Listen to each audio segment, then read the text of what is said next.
Soyez les bienvenus sur ma chaîne de formation et d'éducation. Dans cette nouvelle vidéo, nous plongeons ensemble dans les profondeurs de l'âme humaine, là où la souffrance et le destin, la fatalité se croisent. Nous abordons ensemble un registre littéraire très puissant et très émouvant, le registre tragique.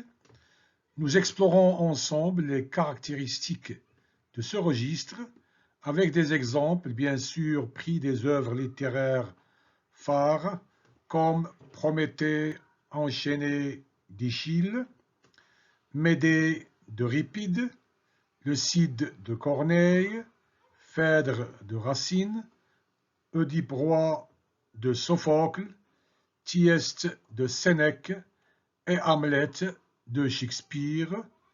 Si vous êtes prêts, allons-y. Le registre tragique, il est caractéristique de la tragédie classique.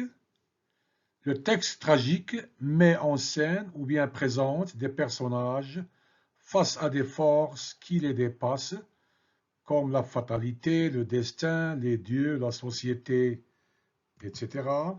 Fatalité veut dire destin, fatum, ou bien sort. C'est l'ensemble des événements qui composent la vie d'un être humain. C'est le sort que nous vivons jusqu'à notre décès. Ce sont les conséquences de notre volonté qui est bien sûr conditionnée par des faits extérieurs. Ici, dans le registre tragique, la fatalité, c'est une situation qui est fâcheuse, difficile, stressante, douloureuse, alarmante, comme une catastrophe, malédiction, malheur, etc. Ces personnages malheureux sont condamnés à vivre une fin tragique. Souvent, c'est la mort, le suicide ou la folie. La tragédie a été inventée par les dramaturges grecs, Échille, Sophocle et Euripide. Les héros tragiques étaient alors des rois, des princes ou des personnages légendaires épiques. Échille a écrit sa tragédie Prométhée enchaîné au 5e siècle avant Jésus-Christ. Sophocle a écrit Oedipe roi et Antigone 4e siècle avant la naissance du Christ. Et Euripide a écrit Médée 4e siècle avant Jésus-Christ. Ses premières pièces tragiques furent écrites et jouées dans le cadre des fêtes religieuses dédiées au dieu Dionysos, dieu de la fête et du vin. Un petit conseil, n'écrivez jamais Dieu avec une majuscule. Le registre tragique, les caractéristiques. Les personnages sont nobles ou de haute stature sociale, rois, héros, figures mythologiques. La souffrance morale et physique des personnages. Le conflit intérieur ou dilemme moral insoluble, c'est-à-dire qu'on ne peut pas résoudre. Qu'est-ce qu'un dilemme? C'est une situation qui nécessite de faire un choix entre deux solutions opposées, contradictoires, chacune de ces solutions étant aussi insatisfaisante que l'autre. On va voir des exemples après. Fatalité ou destin inévitable qu'on ne peut pas éviter, quelles que soient nos actions. Le dénouement, c'est-à-dire la fin, est triste, ce serait la mort, le suicide ou la folie. Le spectateur, le lecteur, ressent de la terreur ou bien de la pitié envers ces personnages malheureux. Le champ lexical, c'est l'héroïsme, l'honneur, la vengeance, l'amour, la fatalité, la souffrance, l'impuissance, etc. Leçon morale, il rappelle la petitesse de l'être humain face aux forces qui régissent sa vie, le destin, la nature, la société, etc. La petitesse, c'est-à-dire sans grandeur, l'être humain est très petit, sans grandeur, devant les forces qui régissent sa vie. La tragédie grecque. Échille a écrit sa tragédie Prométhée enchaîné au 5e siècle avant Jésus-Christ. Un petit résumé de cette pièce tragique. Prométhée, un titan de la mythologie grecque, est célèbre pour avoir volé le feu au dieu de l'Olympe afin de le donner aux humains, leur offrant ainsi la connaissance, le savoir et la civilisation. En punition pour cet acte, Zeus, roi des dieux, l'enchaîna à un rocher où un aigle venait chaque jour dévorer son foie, qui repoussait chaque nuit.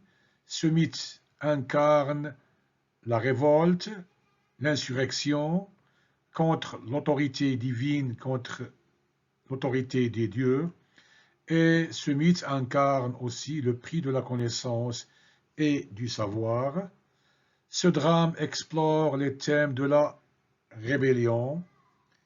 Rébellion veut dire désobéissance, révolte, insubordination.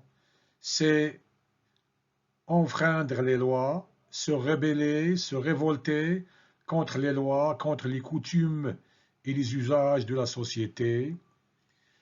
Je continue ici. Le drame explore les thèmes de la rébellion, du pouvoir divin, du sacrifice et de la justice.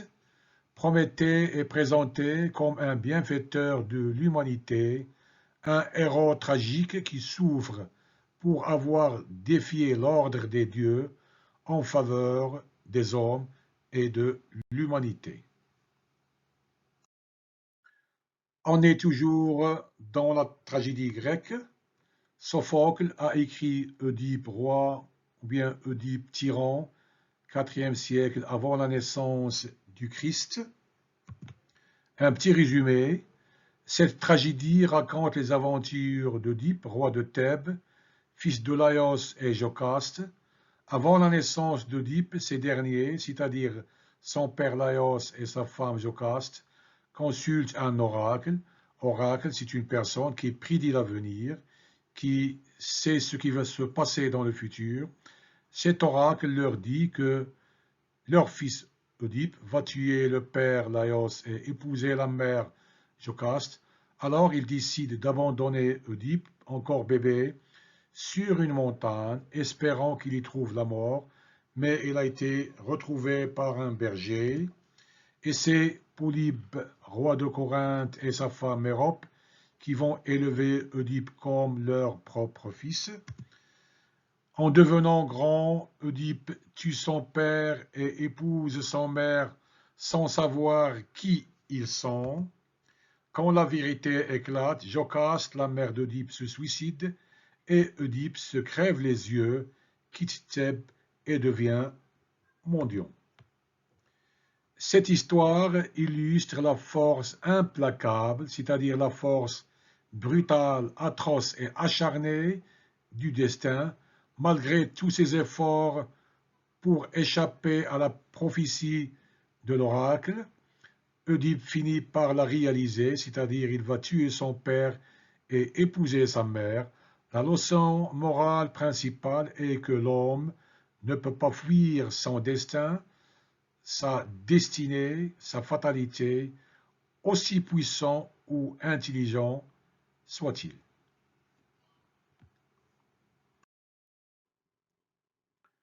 On est toujours dans la tragédie grecque. Euripide a écrit Médée, 4e siècle avant Jésus-Christ. Un petit résumé. Cette tragédie raconte l'histoire de Médée, une magicienne trahie par son époux Jason, qui l'abandonne pour épouser la fille du roi Créon. Furieuse, Médée décide de se venger. Elle empoisonne le roi et sa nouvelle épouse, puis dans un ultime acte de vengeance, tue ses propres enfants avant de s'enfuir à Athènes. Cette pièce illustre les ravages de la trahison. Trahir, c'est être infidèle, et de la vengeance, montrant comment la passion, c'est-à-dire l'amour intense, l'amour exagéré, l'amour irréfléchi, donc la passion est destructrice, peut mener à des actes irréparables qu'on ne peut pas réparer. On passe maintenant à la tragédie romaine. Sénèque a écrit Thyeste au 1er siècle avant Jésus-Christ. Un petit résumé de cette pièce tragique. Cette tragédie tourne autour de la rivalité entre deux frères Atreus et Thyeste, c'est-à-dire Atreus et Thyeste sont deux concurrents, deux adversaires. Atreus convoite le trône, c'est-à-dire cherche à être roi de Mycène, et se venge de son frère Thyeste qui lui a volé sa femme. Atreus trompe Thyeste en lui offrant un festin, un repas, un dîner, où il sert la chair, entre des guillemets la viande, des fils de son frère Thyeste, qu'il a tué pour se venger, c'est-à-dire Atreus a tué les fils de son frère Thyeste, les a cuits et les a présentés dans un repas, dans un festin, que Thyeste va manger, c'est-à-dire Thyeste va manger la chair de ses propres fils. Cette tragédie explore les thèmes tels que la vengeance, la jalousie et les conséquences dévastatrices de la violence familiale. Cette tragédie déploie des violences extrêmes, l'adultère. L'adultère, c'est faire des rapports sexuels avec une personne autre que son conjoint. On dit un époux adultère, c'est un époux qui est infidèle, ou bien une épouse adultère, c'est-à-dire infidèle. L'infanticide, c'est tuer un enfant volontairement, c'est le meurtre d'un enfant. Et le cannibalisme, c'est manger la chair d'un autre humain. Cette pièce pose des questions sur la nature humaine, la moralité, la folie des conflits familiaux, suggérant que la quête, c'est-à-dire la recherche de pouvoir et de revanche, peut mener à des résultats tragiques. Ainsi, elle invite le public à réfléchir sur les conséquences de ces actes et à privilégier la réconciliation, c'est-à-dire le rétablissement ou bien rétablir une relation amicale plutôt que la violence. On passe à la Renaissance et au XVIIe siècle. Shakespeare a écrit Hamlet entre 1599 et 1601. Un petit résumé. Hamlet, prince du Danemark, revient chez lui après la mort de son père et découvre que sa mère Gertrude a épousé Claudius, son oncle, qui est maintenant roi. Le fantôme du père d'Hamlet lui apparaît et révèle que Claudius l'a assassiné. Hamlet promet de venger son père, il simule la folie, c'est-à-dire il feint la folie, il fait semblant d'être fou pour enquêter sur ce qui s'est passé, mais il passe une grande partie de la pièce à douter et à réfléchir sur la décision qu'il devrait prendre. Il tue involontairement le père d'Ophélie, la femme qu'il aime. Ophélie sombre dans la folie. Et le frère d'Ophélie, Laërte, en voulant venger son père, meurt dans un duel contre Hamlet. Ce dernier, blessé mortellement, tue son oncle Claudius avant de mourir lui-même. Les leçons morales de cette pièce: la vengeance aveugle peut être destructrice. L'indécision cause des conséquences néfastes, c'est-à-dire la procrastination, ou bien s'attarder à prendre une décision décisive en temps voulu. Le pouvoir obtenu de manière immorale conduit inévitablement à la ruine. Et à la fin, réfléchir à la fragilité de la vie humaine tout en questionnant le sens même de l'existence. On est toujours dans la Renaissance et le XVIIe siècle. Jean Racine a écrit Phèdre en 1677. Le résumé, lorsque Thésée, roi d'Athènes, est supposé mort, sa femme Phèdre avoue son amour incestueux et interdit pour son beau-fils Hippolyte. Ici, amour incestueux veut dire deux choses. Ou bien c'est avoir une relation sexuelle entre deux proches parents, par exemple, une mère avec son fils, ou bien un père avec sa fille, ou bien seulement déclarer un amour à quelqu'un dont le mariage est interdit, c'est le cas ici. Phèdre a déclaré son amour à son beau-fils Hippolyte. Hippolyte n'est pas le fils de Phèdre, mais il est le fils du roi Thésée avec une autre femme.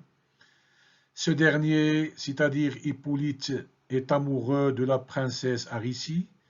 Dévoré par la culpabilité, Phèdre tente de résister à sa passion, c'est-à-dire à son amour intensif, exagéré.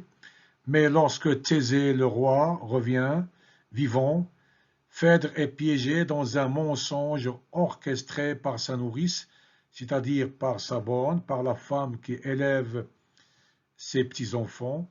Thésée croit alors qu'Hippolyte a tenté de séduire Phèdre et demande au dieu Neptune de le punir. Hippolyte est tué par un monstre marin à forme de taureau et de serpent, et Phèdre, tourmenté par la culpabilité et la honte et le désespoir, se suicide après avoir avoué ou bien déclaré la vérité au roi Thésée. Des leçons morales de Phèdre: l'incapacité à contrôler ses émotions, c'est-à-dire un amour interdit, mène à la ruine de tous. Les mensonges peuvent envenimer les relations et précipiter de graves catastrophes. Et enfin, on ne peut résister à la culpabilité morale.